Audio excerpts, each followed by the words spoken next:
Hi friends, ఈరోజు క్వార్టర్న ఇలా current పోయింది. అయితే వర్క్ రిలాక్స్ అయితే కూర్చున్నాం అనమాట. క్వార్టర్న పాట ఆరాధన సినిమాలోది పైట ఎన్టీ రామారావు గారిది. ఆ పాట పెడితే తలకాయ ఎగిపోతుంది. ఇప్పుడు ఇక ఆయన చూసే పాట చూడండి.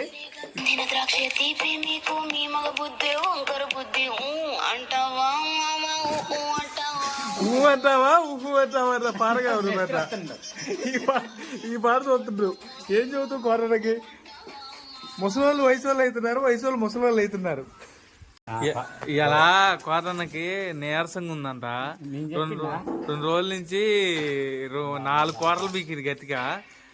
ఇలా ఇగో చూడండి, మందు ఎట్లా ముఖం నుంచి వస్తుందో ఏం చేయాలో అర్థం కావట్లేదు. ఈరోజు నీరసంగా ఉన్నారు మనిషి. మన కోటన్న ఫ్యాన్స్ ఎవరైతే ఉన్నారో వాళ్ళందరూ లైక్ కొట్టండి. పడనా సిగ్గుపడతాడు కోటన్నా.